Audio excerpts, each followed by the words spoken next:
ওই মানুষটা বারবার আপনার সঙ্গে দেখা করার জন্য অনুমতি চাচ্ছে। আমি বলেছি আপনি অসুস্থ, তারপরও তিনি আসছেন না। আল্লাহর নবী ডাক দিয়ে বলে, ফাতেমা ঘরের দরজাটা খুলে দাও, আগন্তুক ব্যক্তিকে আমার কাছে আসতে দাও। কি বলতে চায় আমি নবী রাহমাতাল লিল আলামিন একটু শুনতে চাই। সুবহানাল্লাহ বলেন না? আমি নবী একটু শুনতে চাই কি বলতে চায় আগন্তুক ব্যক্তি। খাতুনে জান্নাত বলেন, আমি যখন ঘরের দরজা খুললাম, আল্লাহু আকবার কাবীরা, আমি তাকে দেখি এমন এক বিশাল আকৃতির মানুষ আমার বাবার হুজরার দরজায় দাঁড়িয়ে আছে, যার পাও দুটো হলো জমিনে, মাথাটা যেন আকাশের মধ্যে লাগে আছে। আমি ভয় পেয়ে গেলাম, দেখতে বললাম, আব্বা জান, কে ওই অপরিচিত মানুষ? এই মানুষ কখনো মক্কার মানুষ না, এই মানুষ কখনো আরবি মানুষ না, এই মানুষের মতো পৃথিবীর মধ্যে কোন মানুষ আমি আর কোনদিন দেখি নাই। আব্বা জান, কে এই মানুষ আপনার সঙ্গে দেখা করতে চায়? নবীজি বলল, ফাতেমা রে, ও ফাতেমা, ও ফাতেমা, আপনি কি তাকে চিনেন না? না বাবা, আমি তাকে চিনি না। নবীজি বলে, ফাতেমা, তিনি তো হলো ওই ব্যক্তি যিনি মায়ের কোল থেকে দুধের শিশুটাকে নিয়ে গিয়ে মাকে পাগল পাড়া করে দেয়, আবার স্বামীর কাছ থেকে স্ত্রীকে নিয়ে স্বামীকে সঙ্গী হারা বানিয়ে দেয়, আবার সন্তানের কাছ থেকে মাকে নিয়ে সন্তানটার এতিম বানিয়ে দেয়। এ ফাতেমা, আপনি কি তাকে চিনেন না? তিনি আর কেউ নয়, আর কেউ নয়, তিনি হলো হযরতে মালাকুল মউত আজরাইল আলাইহিস সালাতু আসসালাম। জবান খুলে বলুন না সুবহানাল্লাহ। আল্লাহু আকবার বলেন। তিনি হলো হযরত আজরাইল আলাইহিস সালাতু আসসালাম। ঘরের দরজা খুলে দেন। হযরত ফাতেমা ঘরের দরজা খুলে দিলেন। নবীর ঘরে আসলেন মালাকুল মউত আজরাইল। আপনার আমার ঘরে আসবেন কি না? আসবে। হ্যাঁ আসবে। কি বলেন, আসবে? হ্যাঁ। রহমাতাল লিল আলামিনের ঘরে মালাকুল মউত আজরাইল এসেছে। আল্লাহর নবী রহমাতাল লিল আলামিনের পাশে দাঁড়িয়ে সালাম দিছে, সালাতু ওয়াস সালামু আলাইকা ইয়া রাসূলুল্লাহ। নবীজি গো,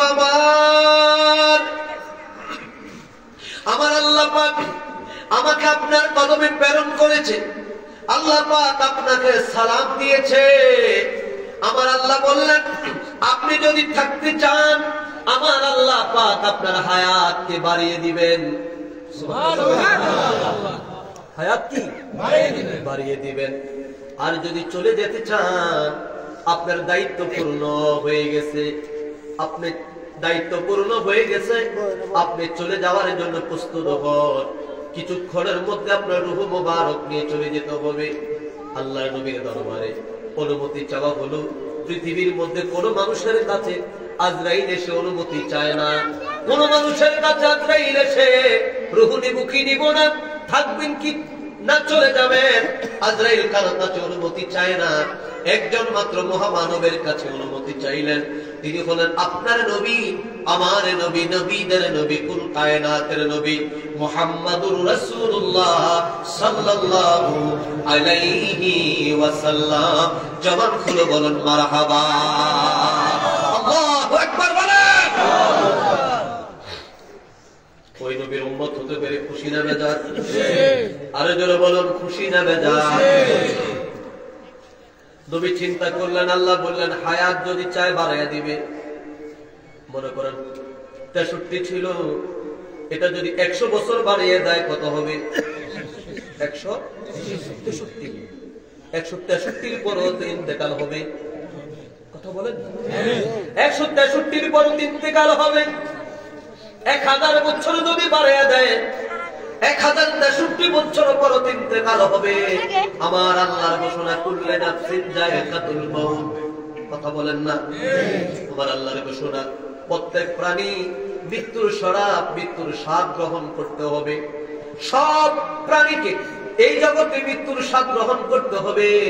সবাই জগৎ থেকে চলে যেতে হবে, এই জগতে থাকার কারো ব্যবস্থা নাই। আল্লাহর নবীর দরবারে মালাকুল মউত আজরাইল বললেন, ইয়া রাসূলুল্লাহ, কি বলেন, থাকবেন না চলে যাবেন?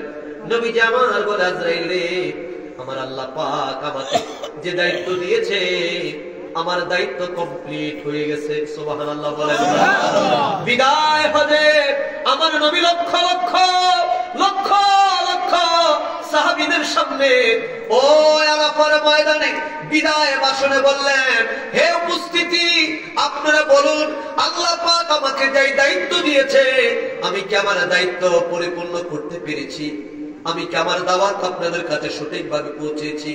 লক্ষ সাহাবীরা বললেন, সাদ্দাক্তা ইয়া রাসূলুল্লাহ, আপনি সত্য বলেছেন, আপনার দায়িত্ব আপনি পূর্ণ করেছেন। আল্লাহর নবী একাধিকবার এই অঙ্গীকার নিলেন।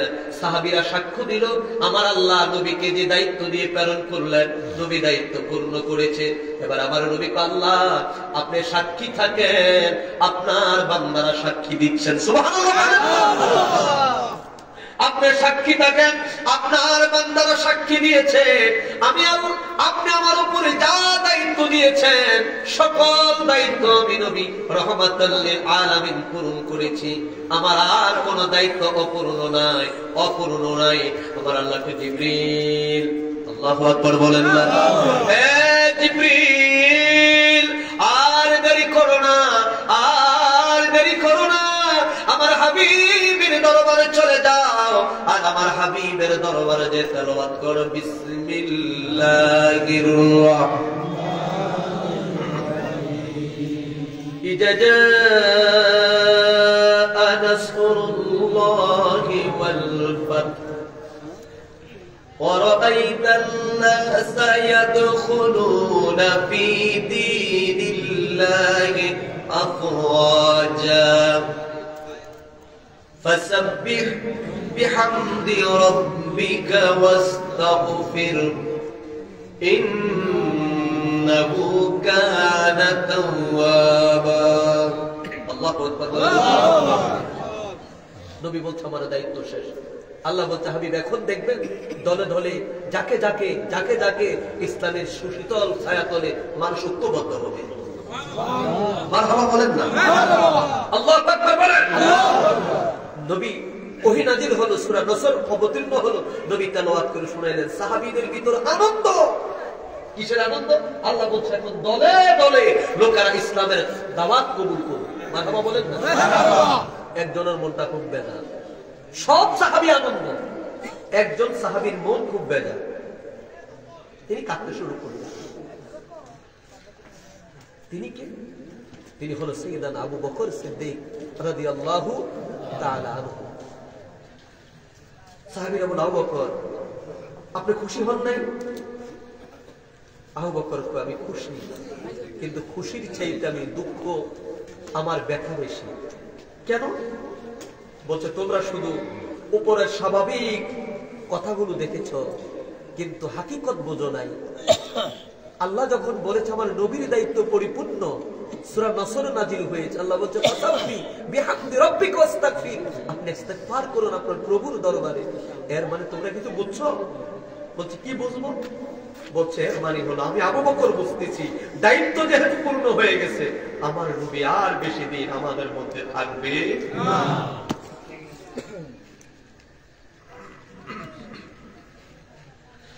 আমার নবী অচিরে আমাদেরকে ছেড়ে চলে যাবেন।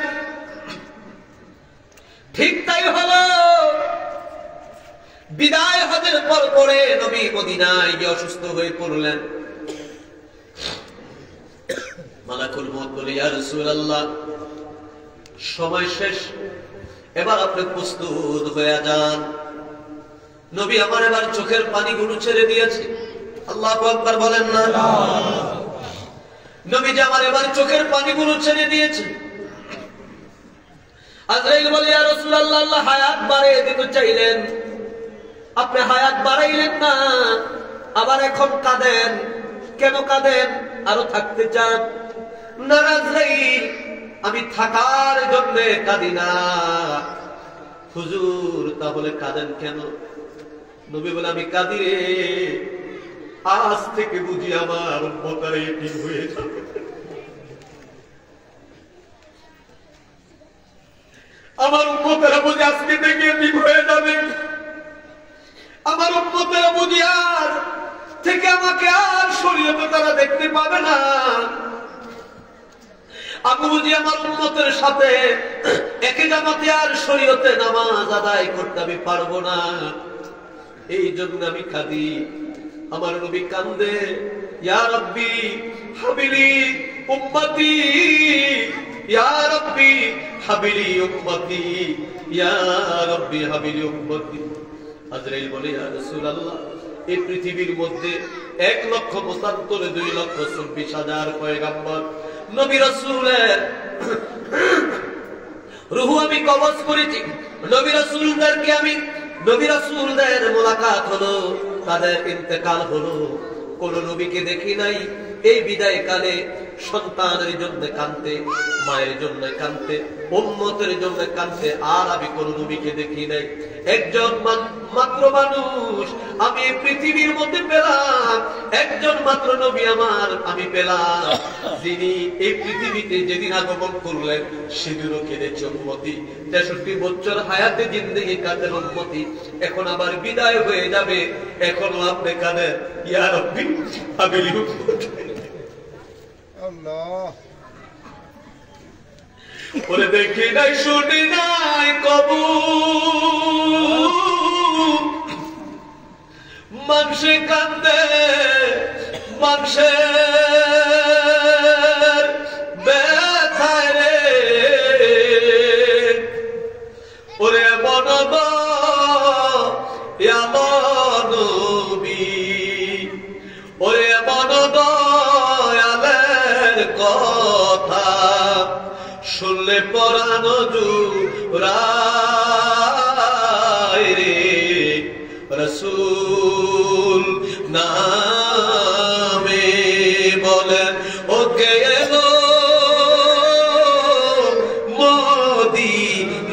মদিনায় রে, রাসূল ওরে আকাশের চন্দ্রকে রে, ওকে আনলো দুনিয়ায় রে, রাসূল ওরে আব্দুল্লাহর পিষ্ট হতে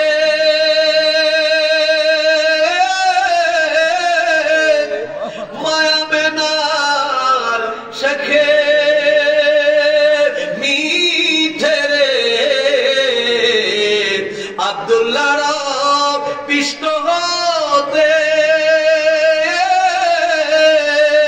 ওরে মায়া বেনার শেখে মিঠে রে, ওরে আসলেন নবী এই দরাতে, বলেন আসলেন নবী এই দরাতে, উম্মতের মায়া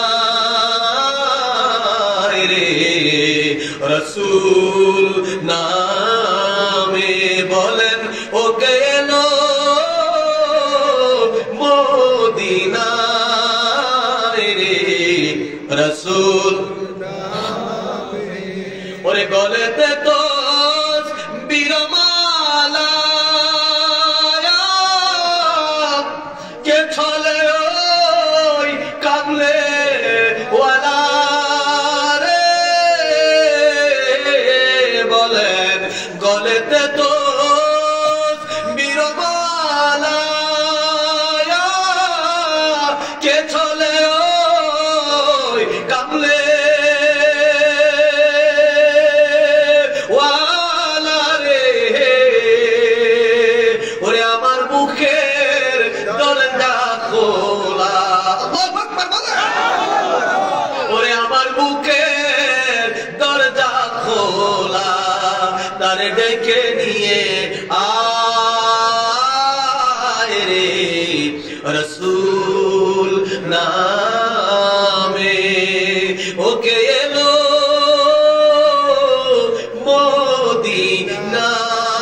মদিনায় রে,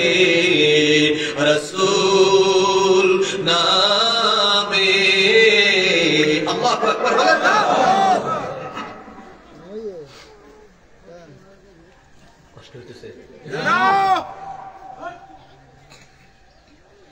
আজরাইল বলে ইয়া রাসূলুল্লাহ, একটু টানতে বলো রংসা।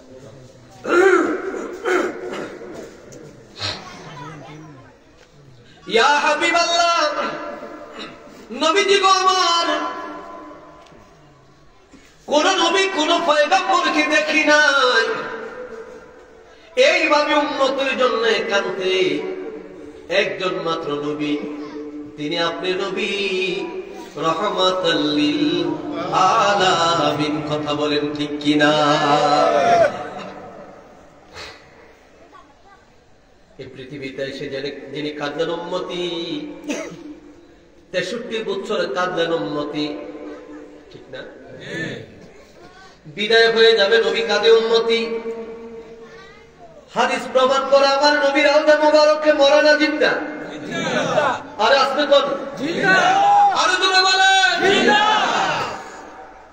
নবী রওজা মুবারকে এখন শুয়ে শুয়ে কাঁদে উম্মতি উম্মতি উম্মতি উম্মতি। যেদিন হাসরের ময়দান শুরু হবে, আমার আল্লাহ নাকি বলবে, ও ফেরেশতারা যাও আমার হাবিবের রওজা মুবারকের কাছে যাও, আমার হাবিবের সালাম দাও, রওজা মুবারক থেকে আমার হাবিবকে উঠতে বলো। নবীজি রওজা মুবারকের কাছে যে সালাম দেওয়া হবে, রওজা মুবারকটা দুই ভাগ হয়ে যাবে। নবীজি রওজা মুবারক থেকে উঠবেন, নবী আমার ডাইনে তাকিয়ে দেখবেন হাসরের ময়দান খালি, বামে তাকিয়ে দেখবেন হাসরের ময়দান খালি, পিছনে তাকিয়ে দেখবেন হাসরের ময়দান খালি।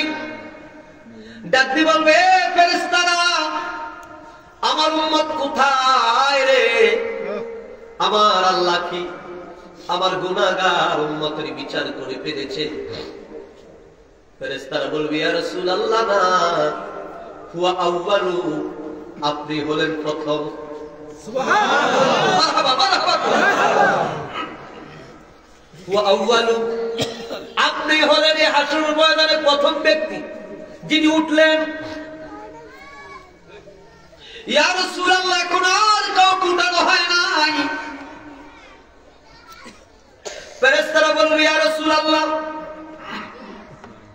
আপনার কাফন মুবারকের মধ্যে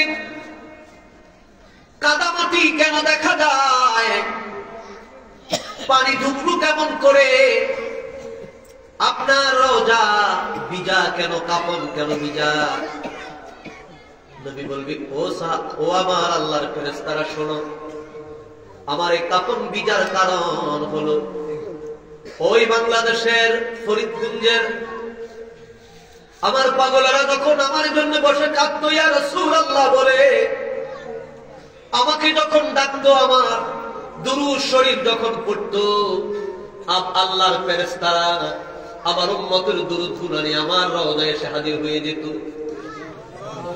আমার উম্মতের চোখের পানি আমি দেখতাম, আমি নবী আর সইতে পারতাম না। আমি আমার উম্মতের জন্য রওজা মুবারকের মধ্যে আমি কাঁদতে থাকতাম। কাঁদতে কাঁদতে সারাটা জীবন ভর এই রওজা মুবারক আমি কেঁদেছি। কাঁদতে কাঁদতে আমার রওজার মাটি কাদা হয়ে গেছে। সেই কাদা মাটি আমার কাপড়ের মধ্যে লেগে আছে। ওই মাটি নিয়ে আজকে আমি হাসরের ময়দানের মধ্যে উঠেছি। আমার প্রিয় ভাইয়েরা, তাই কেবলা জাহান হুজুর বলতো, বাবা নবীর প্রেমের নাম হলো ঈমান। কথা বলেন না ঠিক? পৃথিবীর সব জায়গায় আপোষ হওয়া যায়, সব জায়গায় ছাড় দেওয়া যায়, নবীর ব্যাপারে আপোষ নয়, নবীর ব্যাপারে ছাড় নয়। কারণ আমার নবীর ব্যাপারে আমার আল্লাহ কারোর সাথে আপোষ হয় নাই। আমার নবীর শানের ব্যাপারে আমার আল্লাহ কাউকে ছাড় দেয় নাই।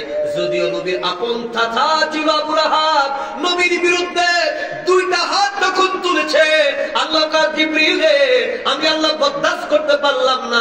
যদি আমার নবীর, যদি আমার হাবিবের আপনটা হয়, আর আমার হাবিবের বিরুদ্ধে হাত তোলার কারণে আমি আল্লাহ বরদাস্ত করলাম না, জানিয়ে দে তাব্বাত ইয়াদা আবি লাহাবিন ওয়া তাব্বা, ধ্বংস হোক আবু লাহাবের দুই হাত এবং আবু লাহাব নিজে। আল্লাহু আকবার বলেন।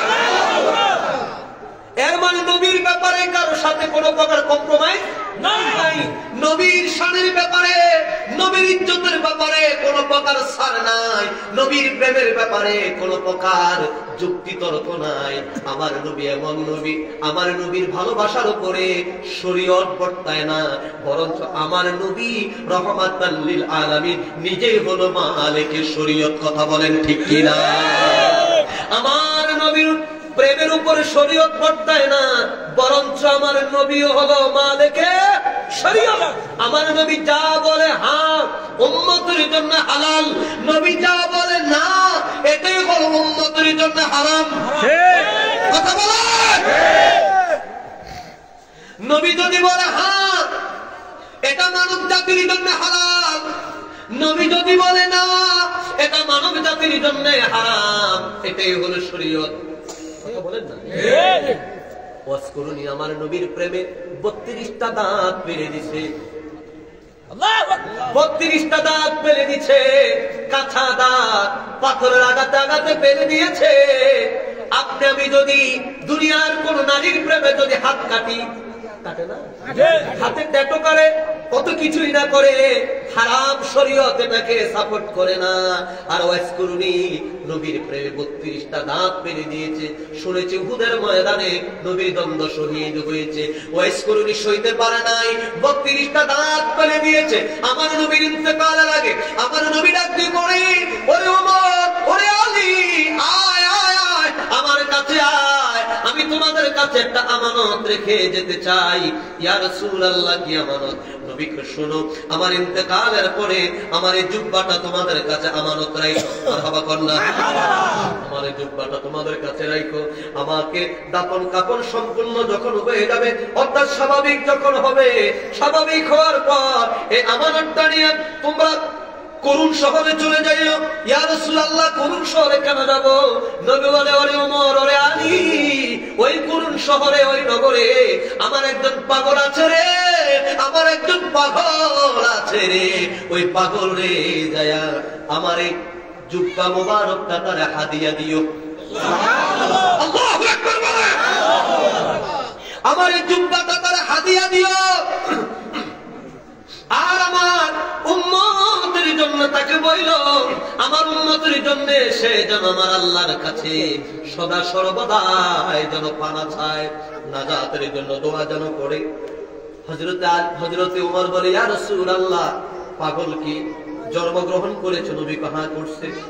হুজুর, পাগল কি কোনদিন মদিনায় আসছে? কয় না না, কোনদিন মদিনায় আসে নাই। ইয়া রাসূলুল্লাহ, পাগল কি আপনারা দেখেছে? নবী কয় না, আমারে দেখে নাই। হুজুর, কুরুন শহর থেকে মদিনা তো বেশি দূরে না। ইয়া রাসূলুল্লাহ, ইচ্ছা করলে তো আসতে পারতো। নবী কয় আসতে পারতো। হুজুর আসলো না, কেমন ভালোবাসলো, অথচ আপনি আপনার জুব্বা মুবারক তাকে আপনি হাদিয়া দিয়ে যান। হুজুর, হিসাব তো মিলে না। আমার নবীকে হিসাব মিলানোর দরকার নাই। পাগল রে, আমার জুব্বাটা দিও। মরক হুজুর, কি ভালোবাসলো আপনারে, একটু যদি বলতেন কোন ভালোবাসার কারণে, কোন ভালোবাসার কারণে আপনার জুব্বা মোবারক সে পায়। নবী আমার খুব ভালোবাসে। ওমর কথা হলো, হুজুর মদিনায় কেন আসলো না? আমার নবী চোখের পানি ছেড়ে দিয়ে বলল, ওমর রে, আমার পাগলের ঘরে বিদ্যা মা আছে। আমার পাগলের ঘরে বিদ্যা মা আছে। ওই বিদ্যা মায়ের খেদমত করতে হয়। মদিনা যদি এসে যায়, মার কে খাওয়া দিবে? মা তো হাতে খেতে পারে না। মার কে গোসল করে দিবে? মা তো নিজে গোসল করতে পারে না। মার কে হাজত হলে পসরা পায়খানা কে পরিষ্কার করে দিবে?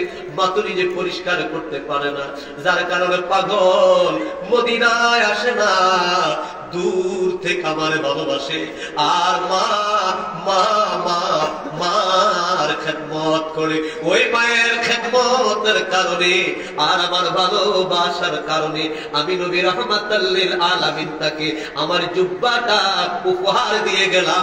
জবান খুলে বলুন সুবহানাল্লাহ। আল্লাহু আকবার বলেন।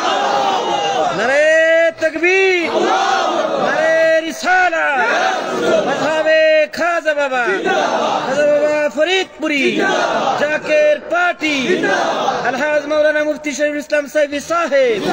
নারে তাকবীর।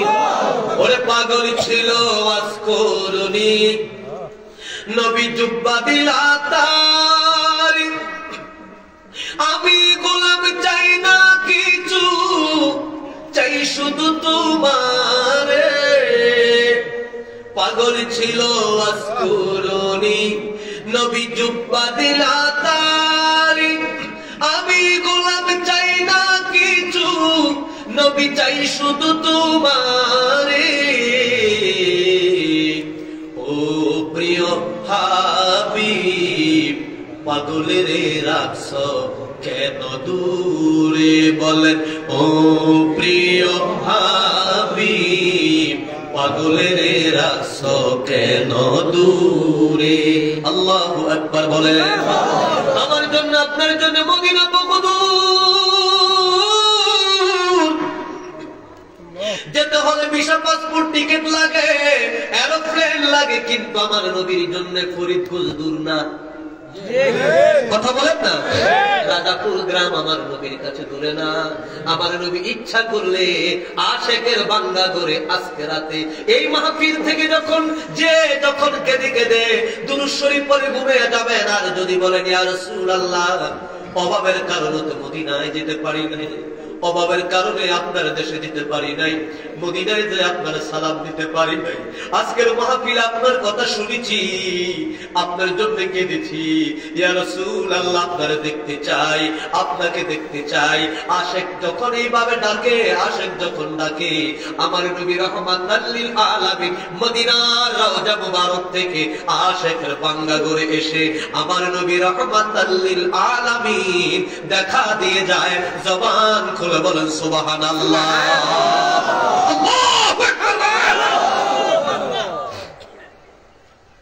নাম বলবো না, আজ থেকে 3 দিন আগে সিলেট থেকে একজন ফোন করেছে।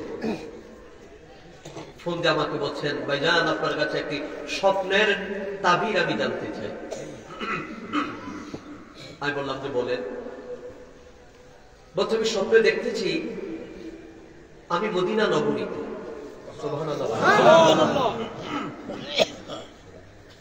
একজন সুন্দর নুরানি একজন মানুষ, সাদা লেবাস পরা,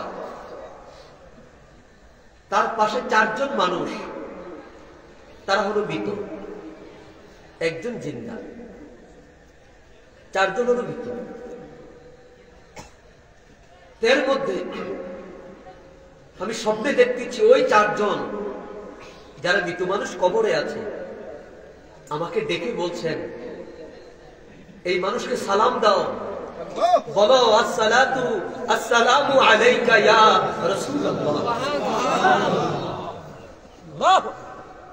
কিছুক্ষণ পর দেখি একজন তপস্বী, একজন মহিলা আসলে, একজন রমণী এসেছে, সুন্দর পর্দার ভিতরে আছেন, তার সাথে 2 জন যুবক সন্তান, তার পাশে 2 জন যুবক সন্তানের কবর।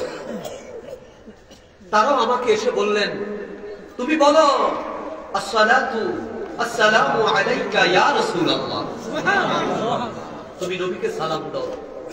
আর এর মধ্যে যাকে আমি সালাম দিচ্ছি ওই মানুষটা আমাকে ডেকে বলছে, অচিরেই তুমি এই জগৎ ছেড়ে চলে যাবে, এমন একটি জায়গা তোমার জন্য নির্ধারণ করা হয়েছে, আসো আমি তোমাকে জায়গাটা দেখিয়ে দেই।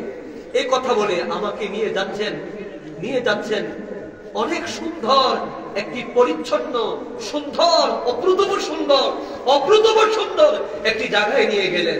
আমাকে নিয়ে বলছে, তুমি কি জায়গাটা চিনো? আমি বললাম, না, আমি তো চিনি না। আমাকে ওই সুন্দর দূরের মানুষটা বলল, মা, এই জায়গাটার নাম হলো জান্নাতুল ফেরদাউস। আল্লাহু আকবার। এই জায়গাটা হলো জান্নাতুল ফেরদাউস। তুমি এখানে থাকবে, খুব অচিরেই তুমি এখানে আসবে। সুবহানাল্লাহ। তবে তোমাকে বলি, তুমি বেশি বেশি করে দুরূদ শরীফ পাঠ। আমাকে বলল, ভাইজান, আমি এটা কি স্বপ্নে দেখলাম? আমি কি কোনো বেয়াদবি করলাম? আমি বললাম, আপনার স্বপ্ন দিনের আলোর মতো ক্লিয়ার।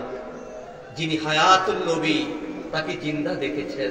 4 জন যারা পাশে শুয়ে আছে দেখলেন, 4 জনের কবর আমার নবীর ছায়া খলিফা। আল্লাহু আকবার বলেন না? একজন তপস্বী মহিলা, তিনি খাতুনে জান্নাত মা ফাতেমা। 2 জন যুবক দেখেছেন সাথে, তারা হলো ইমাম হাসান এবং ইমাম হুসাইন।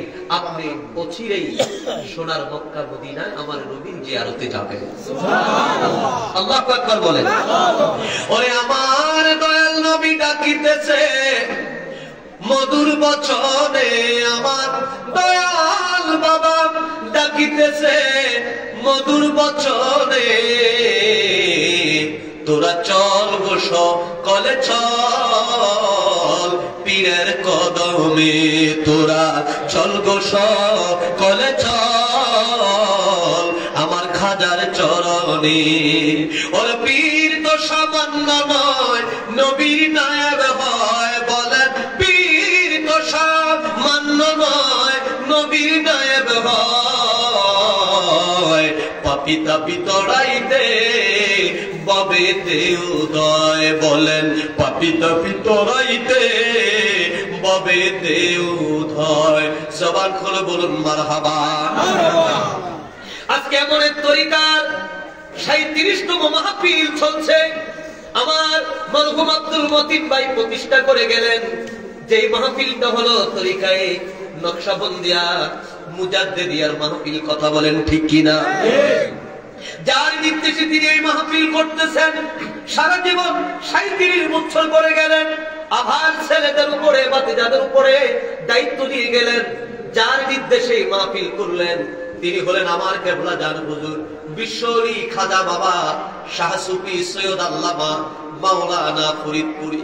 যে কেবলা জান হুজুর বলতো, বাবা, আমি আপনাদেরকে তরিকতের যে আমলগুলো শিক্ষা দিলাম, আপনারা যদি দৈনন্দিন আমলগুলো করতে পারেন, 1 দিন 2 দিন 3 দিন, কেবলা জান বলে, বাবা, কন্টিনিউ যদি 40 দিন আপনারা আমলগুলো পরিশুদ্ধভাবে যদি করতে পারেন, পবিত্রতার সাথে যদি করতে পারেন, তাহলে 40 দিনের মধ্যে আপনার আমার মনের আশা পূর্ণ হয়ে যাবে। এর মানে প্রমাণ হয়, যদি আপনি টানা 1 দিন না 2 দিন না 40 দিন যদি এশার নামাজ জামাতের সাথে আদায় করে, আর এশার নামাজের পরে 500 মর্তবা দুরূদ শরীফ পড়ে আপনি যদি উত্তর শিউরি হয়ে আপনি যদি ঘুমাইতে পারেন, 40 দিন যদি এই আমলটা করেন, এই 40 দিনের ভিতরে এই দুরূদ শরীফের আমলের কারণে আপনার আমার বাঙ্গা করে আমার নবী রহমাতাল লিল আলামিন এসে আপনার সঙ্গে দেখা করে যাবে। কথা বলেন ঠিক কিনা? আরো জোরে বিশ্বাস হয় কি হয় না? আরো জোরে বলেন, হয় কি হয় না? প্রিয় ভাইরা আমার, বন্ধুরা আমার, তাই আমার কথা হলো, আমল করতে হবে, আমলের কোনো বিকল্প নাই। জবান খুলে বলেন, আমলের কোনো বিকল্প নাই। আমার বন্ধুরা, হযরত ওমর বলে, ইয়া রাসূলুল্লাহ, একটা শহরে কত পাগল থাকে হুজুর, আমরা ওই পাগলরে চিনার মতো কোন সিম্পটম আমরা পাবো কিনা? আপনার জানা আছে কিনা একটু বলেন। কিছুক্ষণ আগে বললো, পাগল আমারে দেখে নাই, আমিও পাগল রে দেখি নাই। এর মানে শরীয়তে একে অপরের সাথে দ্বিধা হয় নাই। হযরত ওমর হুজুর পাগল চিনার কোন নিদর্শন আছেনি? আল্লাহু আকবার বলেন। অভিজ্ঞ আছে? ইয়া রাসূলুল্লাহ, কি নিদর্শন আছে জানতে চাই। নবী আমার, পাগলের হাতের তালুর মধ্যে বসন্তের দাগ আছে। সুবহানাল্লাহ। কি কি? হাতের তালুতে বসন্তের দাগ। এর মানে আমার নবী উম্মতের হাতের তালুতে কি আছে সেটা জানে। কথা বলেন, সেটা কি জানে? সেটা আমার নবী জানে। ওমর রাদিয়াল্লাহু তাআলা আনহু আল্লাহর হাবিবের ইন্তেকালের পরে এই জুব্বা মোবারক নিয়ে যাবে, নবী তাকে ওসিয়ত করে গেলেন। এখন আমার নবী ইন্তেকাল হবে, নবী চলে যাবে, মনে আছে তো কথাটা? নবী চলে যাবে, মালাকুল মউত নবীর ঘরে, নবীর হুজরায় মালাকুল মউত আজরাইল। নবী কান্দে, আজরাইল কো হুজুর কেন কান্দেন? ভয় হয় না? আজরাইল ভয়ের জন্য না, হুজুর দুনিয়ার মায়ার জন্য। না আজরাইল দুনিয়ার মায়া না, হুজুর আরো থাকতে চান। না আজরাইল থাকতে চাই না। ইয়া রাসূলুল্লাহ কাঁদেন কেন? নবী কো আমার উম্মতের জন্য আমি কাঁদি রে, আমার উম্মত বুঝি আজ থেকে এতিম হয়ে যাবে। ও আজরাইল, আমি তোমার কাছে জানতে চাই আমার উম্মতের রূহটা কেমন ভাবে তুমি কবজ করবে, একটু আমারে দেখাও না। আজরাইল বলে, ইয়া রাসূলুল্লাহ দেখাই, তাহলে শুনেন। নবী জামার শহীদ নবীদের সিনা মোবারক, আমার দিকে তাকান, নবীদের সিনা মোবারকের উপরে ইত্তাকুল্লাহ, আল্লাহকে ভয় করেন, মৃত্যুকে ভয় করেন, মৃত্যুকে ভয় করেন। মৃত্যু এমন একটা, কেউ যদি জানতো, কেউ যদি শুনতো, কেউ যদি বুঝতো মৃত্যুর কি যন্ত্রণা, একটা মানুষ আমরা ঘর সংসার করতাম না। জঙ্গলে পাহাড়ে, জঙ্গলে জঙ্গলে গিয়ে আমরা আল্লাহর দেনে পড়ে থাকতাম। আল্লাহর নবী রাহমাতুল লিল আলামিনের সিনা মোবারকের উপরে আজরাইলের ডাইন হাত, কোন হাত? আরেকটু জোরে। খুব চাপ দিয়া রাখছে, বিষয়টা এমন না শুধু নবীজি সিনা মোবারকের উপরে ডাইন হাতটা রাখলেন, আমার নবী আজরাইল কি রাখলেন? আমার বুকের উপরে। ইয়া রাসূলুল্লাহ, শুধুমাত্র আমার ডাইন হাতটা আমি রাখলাম। নবী কই, না আজরাইল, না না, ডাইন হাত রাখেন নাই। হুজুর না, আমি তো শুধু ডাইন হাতটা রাখলাম। নবী আজরাইল রে, না, আমার কাছে মনে হয়, আমার কাছে উপলব্ধি হয় উহুদ পাহাড়টা বুঝি আপনি আমার বুকের উপরে তুলে দিয়েছেন। আমার কাছে মনে হয় উহুদ পাহাড়টা বুঝি আমার বুকের উপরে চাপিয়ে দিয়েছেন। ও আজরাইল, এত কষ্ট আমার উম্মত সইতে পারবে না। এত চাপ যদি দাও, আমার উম্মত চাপের সাথে তো বেঈমান হয়ে যাবে, কালিমা তারা বলে যাবে। আজরাইল, আজরাইল কো, হুজুর আমি তো শুধু ডাইন হাত রাখলাম, নবী কো এত কষ্ট সইতে পারবে না। আজরাইল রে, ধরে নাও, সারা পৃথিবীতে কিয়ামত পর্যন্ত আমার উম্মতের রূহ কবজ করতে তুমি যত শক্তি ব্যয় করবা, সব শক্তিগুলো দিয়া আমার রূহটা কবজ করে নাও। আমার সাথে ওয়াদা করো, ওয়াদা করো, আমার উম্মত রে মৃত্যুর সময় তুমি কষ্ট দিবা না। আমার উম্মত রে মৃত্যুর সময় কষ্ট দিবা না, বলো। আজরাইল বলে, ইয়া রাসূলুল্লাহ, এটা কেমন কথা গো, এটা কেমন প্রেম? আজকে এই পৃথিবীর মধ্যে কত পয়গম্বর ছিল, কত পয়গম্বর ছিল, কোন নবীর জন্য কোন নবীর উম্মত এইভাবে জীবন দেয় নাই, দিছে? কোন নবীর উম্মত এইভাবে জীবন দেয় নাই। আমার নবীর উম্মত আমার নবীর জন্য যেভাবে জীবন দিয়েছে। ঘরের মধ্যে নববধূ, আহারে বাসর ঘর হবে, আল্লাহর নবী হুকুম দিয়েছে মুতার যুদ্ধে চলে যাও। সাহাবী ঘরের মধ্যে নতুন বউ রেখে বাসর ঘর ত্যাগ করে নবীর জন্য যুদ্ধের ময়দানে চলে যায়। কেমন প্রেম, কেন আমার নবীর জন্য এত ভালোবাসা? কেবলাদান হুজুর বলতো, বাবা, যে যাহাকে ভালোবাসে সে তো কবু ভুলে না। মাওলা তোমায় ভালোবাসে, মাওলা তোমায় ভালোবাসে, তুমি তারে হইল না।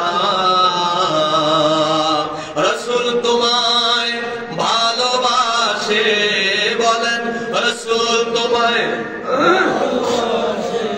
তুমি তারে হইল না। যে যাহারে ভালোবাসে গো সে তো কবু। প্রিয় ভাইয়ের আমার, এর মানে প্রমাণ হয় নবী উম্মতকে ভালোবেসেছে, যার কারণে উম্মত আমার নবীর জন্য জীবন দিতে পারে? কথা বলেন। এমন জীবন দেওয়া ঈসা নবীর উম্মতের ইতিহাসে নাই, মুসা নবীর উম্মতের ইতিহাসে নাই। বিপদে যখন পড়েছে মুসা নবীর উম্মতেরা কয় তুমি তোমার খোদা নিয়ে থাও, আমরা গেলাম। কথা বল না, কোরআন বলছে উম্মতেরা কয় তুমি তোমার খোদা নিয়ে থাকো, আমরা গেলাম। ঈসা নবীর উম্মতেরা কয় তুমি তোমার খোদা নিয়ে থাকো, আমরা গেলাম। নূহ নবীর উম্মতেরা কয় তুমি তোমার খোদা নিয়ে থাকো, আমরা গেলাম। কিন্তু আমার নবী যখন বিপদে পড়ে, আমার নবী যখন উহুদের ময়দানে দাঁত ভাঙে, আমার নবীর সাহাবী হযরত তালহা দাঁড়িয়ে গেছে নবীর সামনে, কাফেররা তীর মারতেছে। হযরত তালহা দাঁড়ায়া দাঁড়ায়া দাঁড়ায়া যেদিক থেকে তীর আসে সেদিকে তালহার বুক পিছায়া দেয়। একটা না দুটা না, উলুত ভাইয়ের আমার 70টা তীর হযরতে তালহার দেহ মুবারকে লেগে গেছে, ক্ষত বিক্ষত হয়ে গেছে। হযরত তালহা নিজের গায়ের মধ্যে 70টা তীর নিলেন, এরপরও আমার নবী রাহমাতাল লিল আলামিনের গায়ে তীর লাগতে দেয় না। কথা বলেন ঠিক কিনা? এর কারণ কি? কারণ নবী কাঁদে উম্মতি, নবীর উম্মত কাঁদবে নবী। কথা বলেন। নবী উম্মতি বলে কাঁদে, নবীর উম্মত নবীর জন্য কাঁদবে, এটাই স্বাভাবিক। এই পৃথিবীর মধ্যে বাংলাদেশের মধ্যে অনেক পীর থাকতে পারে, অনেক পীরের অনেক মুরিদ থাকতে পারে, কিন্তু ব্যতিক্রম বিশ্বলি আমার খাজা বাবা ফরিদপুরি, ব্যতিক্রম আত্মশীল মুরিদেরা। কথা বলেন না। কাউকে ছোট করে কথা বলছি না, কোন পীরকে ছোট করে কথা বলছি না, কোন পীরের মুরিদদেরকে ছোট করে কথা বলছি না। ব্যতিক্রম আত্মশীল পীর বিশ্বলি আমার কেবলা জান হুজুর, ব্যতিক্রম ওই পীরের মুরিদেরা জাকের যারা, তারা। কথা বলেন ঠিক না? কেন এত ব্যতিক্রম? কারণ আমার কেবলা জান হুজুর তার পীরের দরবারে জান দিয়া, মাল দিয়া, সর্বস্ব দিয়া খেদমত করেছে। খোদা ভক্তি তত্ত্ব হাসিল করার জন্য জমিদারি ছেড়ে দিয়েছে, তারপর আল্লাহ পাওয়ার জন্য পীর ছাড়ে নাই, পীরকে শক্ত করে ধরে রেখেছে।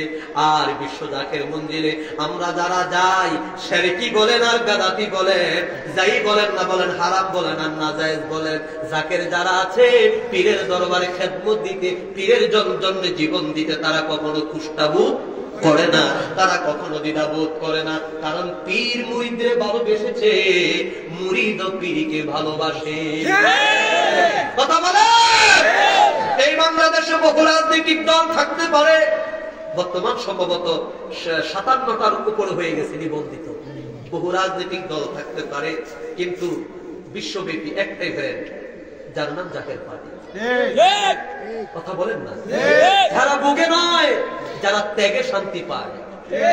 কথা বলেন, যারা কি ত্যাগে শান্তি পায়, সান্দাবাজি করে শান্তি না, বরঞ্চ তারা মানুষকে খাওয়ায়া শান্তি পায়। আজকের এই মাহফিলের মধ্যে তাবারক পাক হয়েছে, হয় নাই? কথা বলেন না। তাবারক পাক হয়েছে। যদি মুরগি দিয়ে রান্না করে থাকে, তাহলে মরহুম আব্দুল মতিন ভাই এবং তার ছেলে এবং ভাই যারা আছে, তাদের মনে ইচ্ছা, যদি সমর্থ থাকতো তাহলে গরু জবাই করে তাবারক করে মেহমানদারি করতাম। কথা বলেন না। ডেকের মধ্যে 15 কেজির সাথে 5 কেজি গোশত না যদি এখন দিতে পারে, মনে মনে চিন্তা করে যদি সমান সমান গোশত দিতে পারতাম, মেহমানরা ভালোভাবে খেতে পারত। কারণ এটা জাকের পার্টি, এরা ভোগে শান্তি নয়, তারা ত্যাগ করে শান্তি পায়। নিজে খায়া শান্তি না, তারা মানুষকে মেহমানদারি করে শান্তি পায়। কথা বলেন ঠিক কিনা? এখন শেষ পর্যন্ত এটাও হয়েছে দোষ,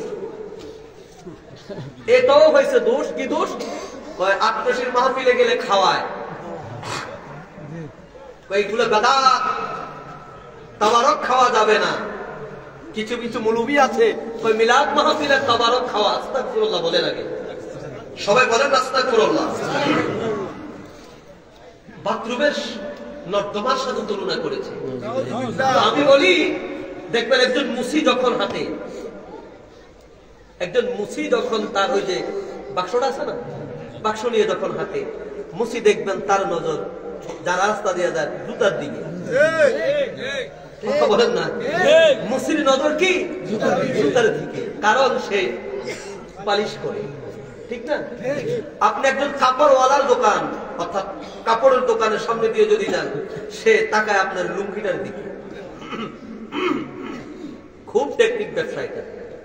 দোকানদার আপনার পরনের লুঙ্গি দেখা বুঝে আপনি কোন কোয়ালিটির লুঙ্গি চান। কথা বুঝেন না? সে ওই কোয়ালিটির লুঙ্গিটা আপনাকে দিবে। একজন টুপিওয়ালা যিনি টুপি বিক্রি করে, সে চায় রাস্তা দিয়ে যারা যাচ্ছে মাথায় একটা টুপি আছে। তার ব্যবসা, তার চিন্তা হলো যে টুপি বিক্রি করে একটা টুপি তার মাথায় দিবে। যে মুসিওয়ালা সে চায় জুতার দিকে।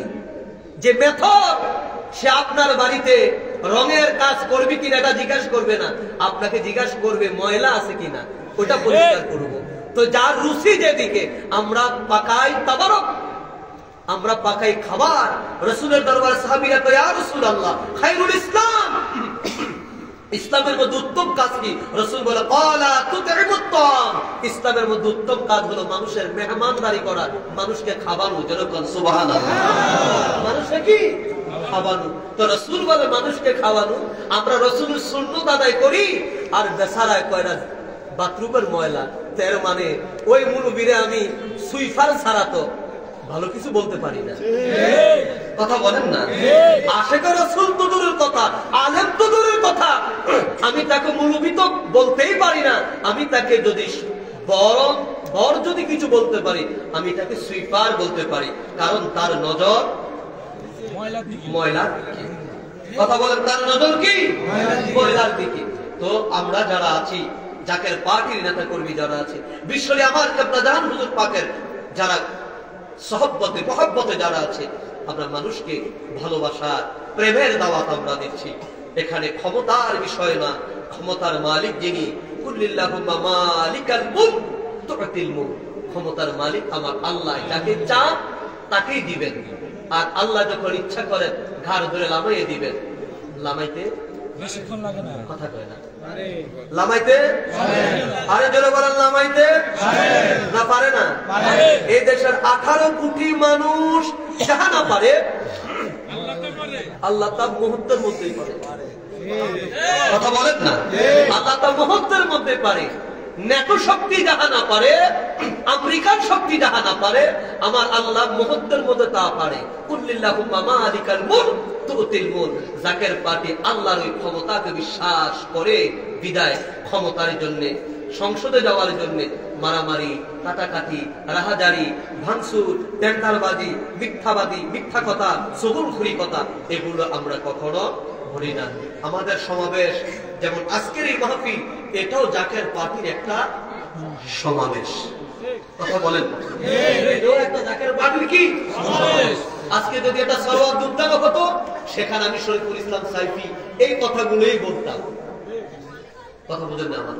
সেখানে আমি এই কথাগুলোই বলতাম। এই কথাগুলোই জাতীয় মঞ্চে আমি বলি, কারণ আমরা চাই ইসলাম শান্তি একমাত্র ইসলাম দিতে পারে।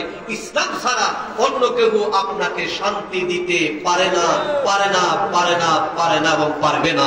কথা বলুন ঠিক কিনা? আরো জোরে বলেন। আর রাষ্ট্র সংস্কার খাতা কলমের সংস্কার করলে তো লাভ হবে না। কথা বুঝেন নাই? সোনার দোকানে চকিদারকে বাদ দিয়া আপনি যদি আরেকজন চকিদারকে দায়িত্ব দেন, ওই চকিদার ভালো না খারাপ তার গায়ের মধ্যে তো লেখা নাই। লেখা আছে? লেখা নাই। আপনাকে সোনার মানুষ খুঁজতে হবে। কোন মানুষগুলো সোনার মানুষ? আপনি কিভাবে বুঝবেন কোন মানুষগুলো সোনার মানুষ? সেই মানুষগুলো সোনার মানুষ যে মানুষগুলো আমার রাসূলকে ভালোবাসে। কথা বলেন না? যারা রাসূলের প্রেমে কাঁদে, যারা ওলি আল্লাহর মহব্বত যাদের অন্তরে আছে, ওই মানুষগুলো হলো সোনার মানুষ। ওই মানুষগুলোর হাতে দেশ নিরাপদ, জাতি নিরাপদ, সম্পদ নিরাপদ, মানবতা নিরাপদ, সম্পদ নিরাপত্তা পায়। আর এই ছাড়া আপনি যতই কিছু হন না কেন, পৃথিবীর শ্রেষ্ঠতম ব্যক্তিও যদি আপনি হন, যদি আপনার ভিতরে লাকাদ কানা লাকুম ফি রাসূলিল্লাহি উসওয়াতুন হাসানাহ যদি না থাকে, আপনার কাছে একটা মুরগির ডিমও নিরাপদ না। কথা বলেন না? ৫৬,০০০ বর্গ মাইলের বাংলাদেশ তো দূরের কথা, আপনার কাছে আমি মনে করি একটা তাও ডিমের দামও তো বেড়ে গেছে। দেশিটা তো মনে হয় এখন 17-18 টাকা বিক্রি করে, 20 টাকা। একটা মুরগির ডিমও আপনার কাছে নিরাপদ না। আর যদি আপনি রাসূলের আদর্শবান হন, আদর্শবান ব্যক্তি যদি আপনি হন, তাহলে তামাম পৃথিবীর ক্ষমতাও যদি আপনার কাছে দেয়, ক্ষমতা যত দিবে আপনি তত নরম হয়ে যাবেন। ক্ষমতা যত দিবে আপনি সুন্দর ভবন সেদিকে না তাকিয়ে হযরত ওমরের মতন ঘর ছেড়ে খেজুর বাগান খুঁজবেন। সুবহানাল্লাহ বলেন না? ইয়েমেন থেকে আপনার সিরিয়া থেকে হযরত ওমরের যখন খেলাফত যখন চলছে, খ্রিস্টান পাদ্রীরা চিন্তা করলো ইসলাম এত বিস্তৃত হচ্ছে কিভাবে। আর হযরত ওমরের কথা যে শুনে, যে রাষ্ট্রকে তিনি বলে আমি আছি, উনি সিটি দেওয়ার দেরি, হুজুর আসতে হবে না, আমি খাজনা দিয়ে দিচ্ছি। সুবহানাল্লাহ বলেন না? লোকেরা চিন্তা করলো ওনার ক্ষমতার উৎস কোথায় দেখবো। ক্ষমতার উৎস দেখার জন্য তারা দল বেঁধে মদিনায় আসলেন। সুবহানাল্লাহ বলেন না? মদিনায় আসলেন। মদিনায় এসে মদিনার নগরীতে হাঁটতেছে। আর লোকটাকে জিজ্ঞাসা করে, আপনাদের বাদশা কোথায়, আপনাদের রাজা কোথায়?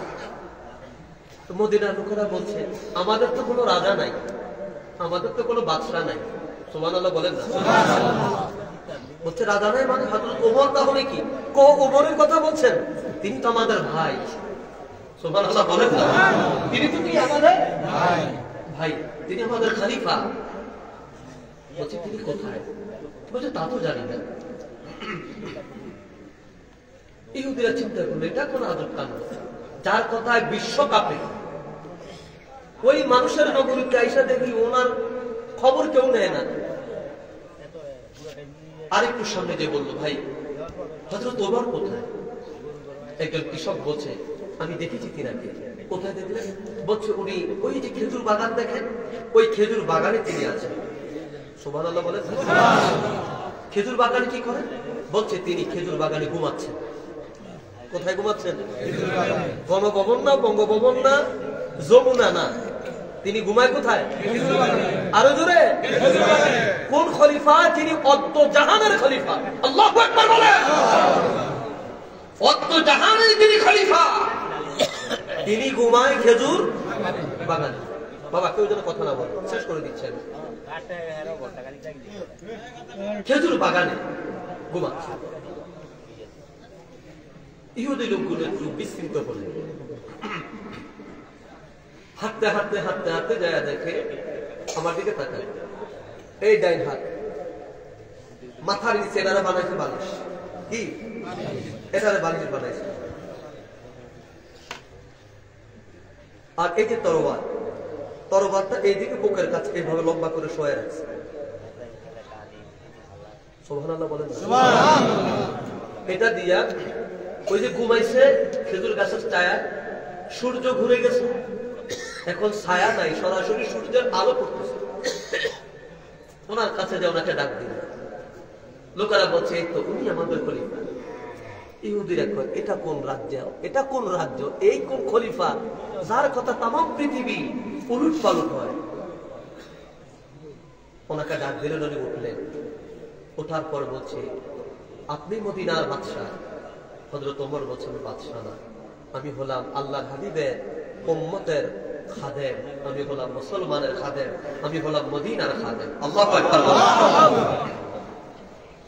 ইহুদিরা বলছে আমরা তখন আর বুঝতে বাকি নাই কোন ক্ষমতা বলে, কোন শক্তি বলে তামাম পৃথিবী তার কথায় উঠে বসে, উঠে বসে। লোকেরা জিজ্ঞাসা করে মদিনাতে আপনাদের আর্মি সংখ্যা কত? আর্মি সংখ্যা কত? মদিনার লোকেরা বলছে আমাদের মদিনাতে কোনো আর্মি নেই। বলছে সেনাবাহিনী? বলছে সেনাবাহিনী তো নেই। কয় পুলিশ? কয় পুলিশও নেই। তাহলে দেখছো না কিভাবে যুদ্ধের সময় হলে কিভাবে আপনারা যুদ্ধ করেন?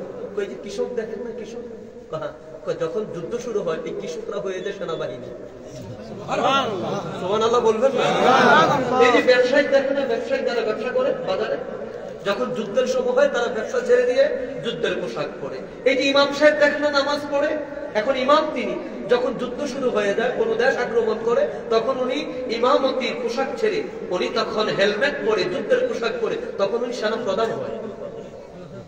আমরাই সেনাবাহিনী, আমরাই মুসল্লি, আমরাই কৃষক, আমরাই শ্রমিক, আমরাই দেশ রক্ষাকারী। আল্লাহু আকবার বলেন। অপ্রতিভ এক কল্যাণ রাষ্ট্র আমার নবী গঠন করেছেন।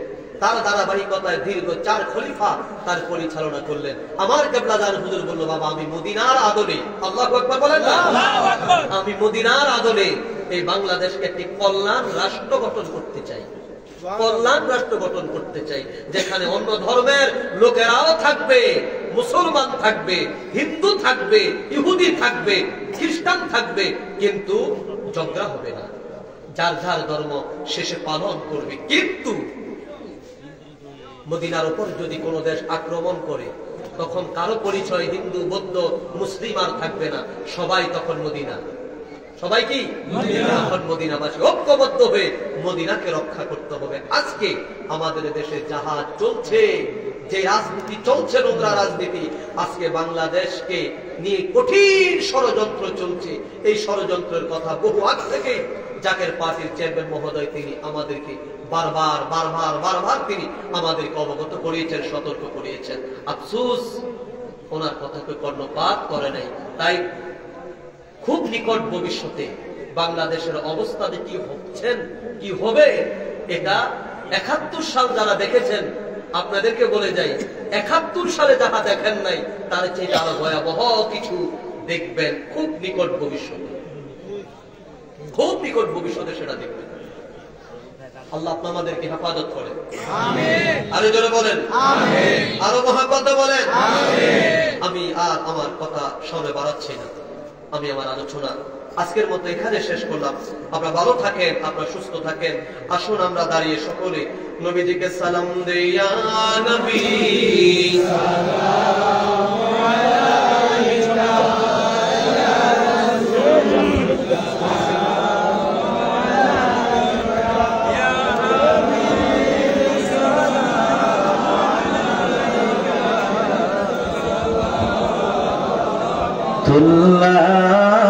আলাইকা, উম্মতের দুঃখ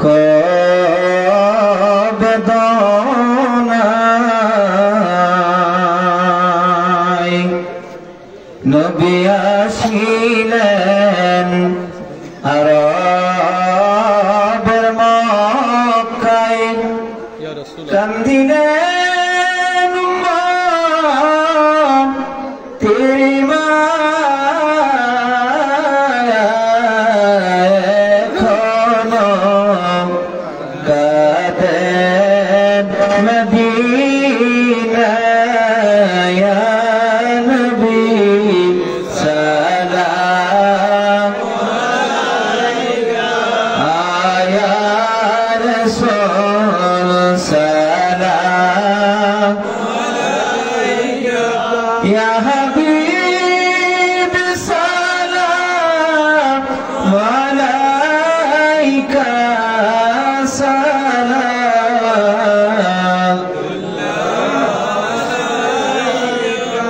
আমার মরণে তুমি আসিও, আমার কবরে তুমি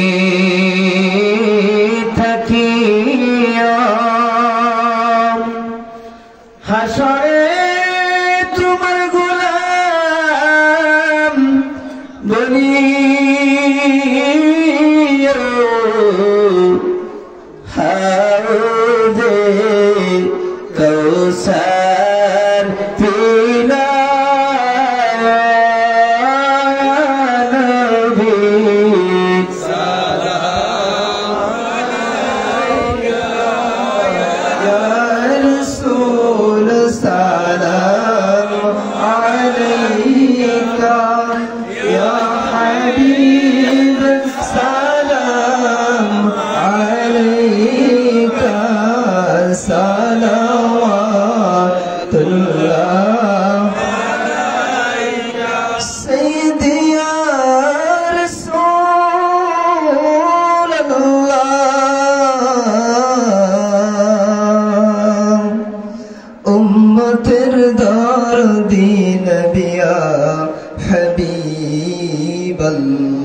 সাল্লাম কানে শুনিলাম সোনার মদিনা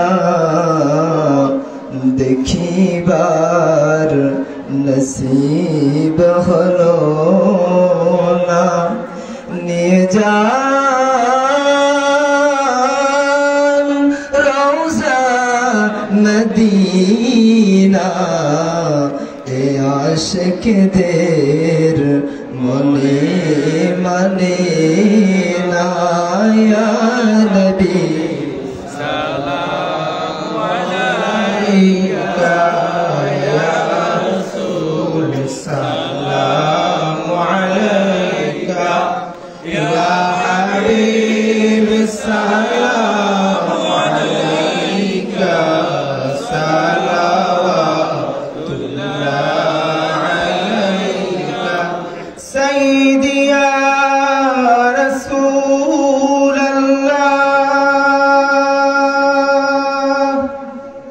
ওয়া সাইয়্যিদি ইয়া হাবিবাল্লাহ মদিনার পানে চাহিয়া কাঁদি যে মিলাদ পড়িয়া দেখা দেন পর্দা উঠাইয়া দেখিব নয়ন বরিয়া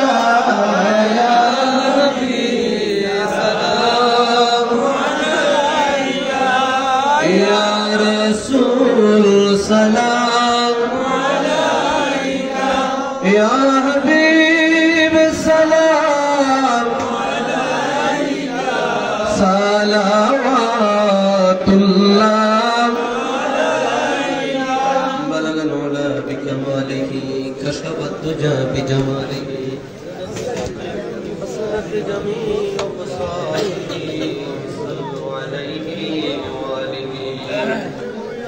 سلموا يا قوم بل صلوا على صدر العابد مصطفى ما جاء إلا رحمة للعالمين সবাই ভিতরে পড়ে আলহামদুলিল্লাহ আরে জবান খুলে বলুন আলহামদুলিল্লাহ আলহামদুলিল্লাহ মুহতারাম হাজিরিন ঘড়ির কাঁটা ঘুরে ঘুরে 12টার পর অতিক্রম হচ্ছে আল্লাহ পাক আমাদের উপস্থিতি আমাদের হাজিরি যেন কবুল করে সকলে বলেন আমিন আমিন বিশেষ করে আজকে বারবার মনে পড়ছে আমাদের মরহুম আব্দুল মতিন মেজি সাহেবের কথা যিনি এই জলসার জন্য অক্লান্ত পরিশ্রম করে জলসার কয়েকদিন আগে তিনি এই জগৎ থেকে বিদায় নিলেন আমরা প্রাণ ভরে আল্লাহ পাকের দরবারে তার জন্য দোয়া করি আল্লাহ পাক যেন তিনাকে জান্নাতের উচ্চ মাকাম দান করে সকলে বলেন আমিন আমিন ওনার ছোট ভাই যারা আছেন তারাও অসুস্থ দিকে আছে এবং ওনার ভাই ভাতিজা ওনার ছেলে যারা আছে তাদের জন্য দোয়া করবেন অনেক মা বোনের অসুস্থ আছে তাদের জন্য দোয়া চাওয়া হয়েছে সর্বোপরি এই মাহফিলটি এলাকার জন্য এক রহমত হিসাবে আল্লাহ পাক যেন কবুল করে সকলে বলেন আমিন আমিন না কিছু বলার নাই আমরা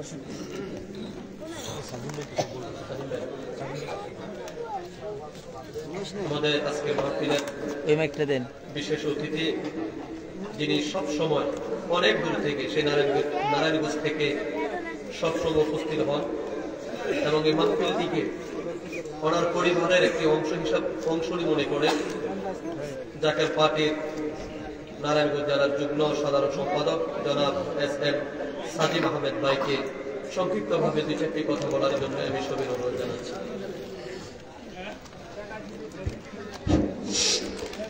আউযু বিল্লাহি মিনাশ শাইতানির রাজিম বিসমিল্লাহির রহমানির রহিম। আমার কামর সাহেব আমার নানের মনি আখেরি মুজাদ্দেদ আমার জিন্দা বাবার কদমে লাখ কোটি কদম মুছে আরাজ করছি আমার কেবল জাহানের আধ্যাত্মিক উত্তরাধিকার আলহাজ খাজা মিয়া ভাইজান মুজাদ্দেদি আলহাজ খাজা মেজো ভাইজান মুজাদ্দিদের পৌত পবিত্র কদম মোবারকে কদম মুছে আরাজ করছি। খাজা বড় চাচা মুজাদ্দিদি, খাজা মেজো চাচা মুজাদ্দিদের পৌত পবিত্র কদম মোবারকে। প্রিয় উপস্থিতি, আজকে আজি মুসান ইসলামী জলসা 37তম জলসা যিনি সূচনা করেছেন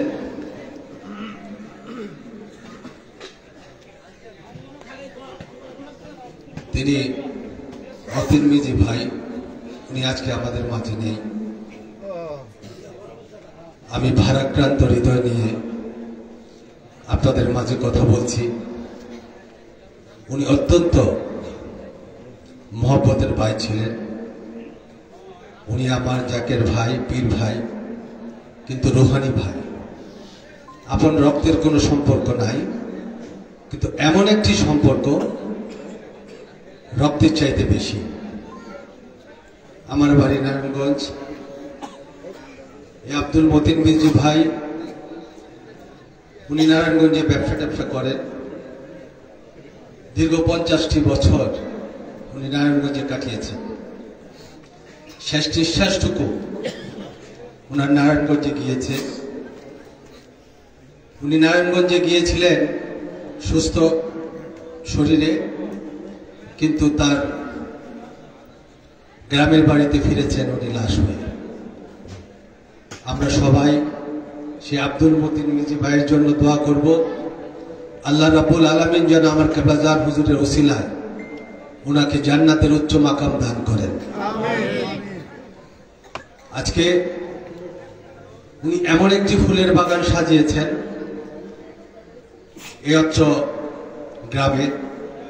আমরা চাই ওনাদের পরিবারের মাধ্যমে, ওনার ছেলেরা আছেন, ওনার ছোট ভাইয়েরা আছেন, ওনারা অসুস্থ, ওনার চাচাতো ভাইয়ের ছেলেরা আছেন, ভাতিজারাও আছেন, সবাই মিলেমিশে এই ফুলের বাগানটা যেন কিয়ামত পর্যন্ত জারি রাখেন।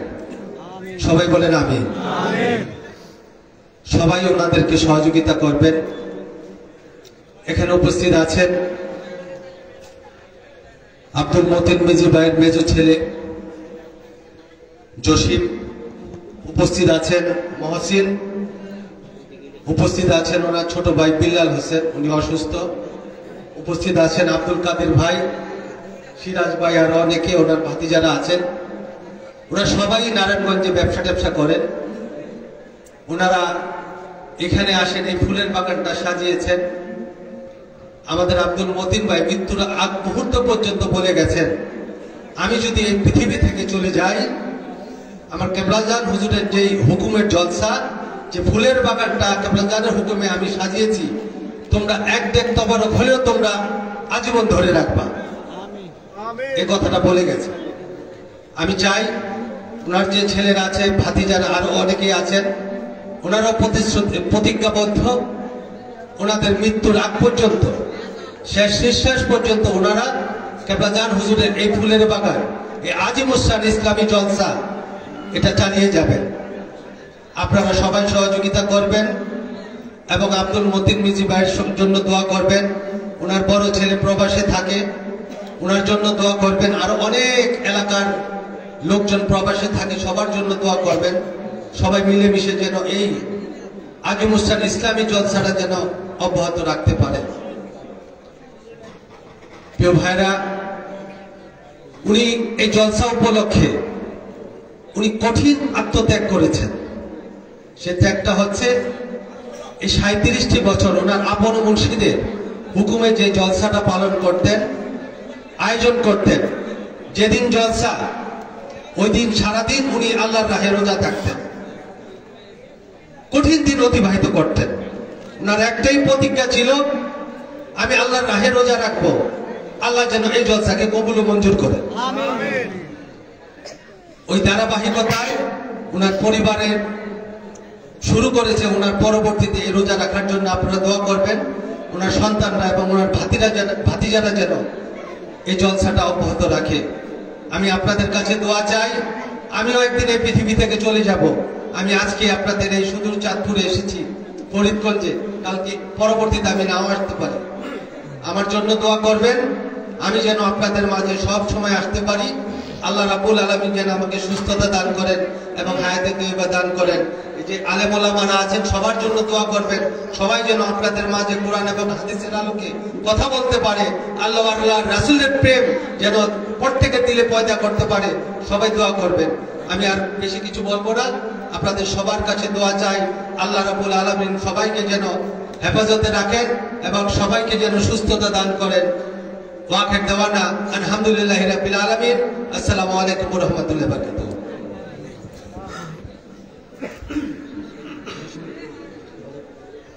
এখন আপনাদের মাঝে যিনি দায়িত্ব নিয়ে এই জলসার দায়িত্ব নিয়ে আজকে অক্লান্ত পরিশ্রম করে তার বাবার দায়িত্ব উনি নিয়ে কাজ করেছেন, মতিন মিজি ভাইয়ের ছেলে জসিম উদ্দিন উনার উপরে দায়িত্ব দিয়েছে।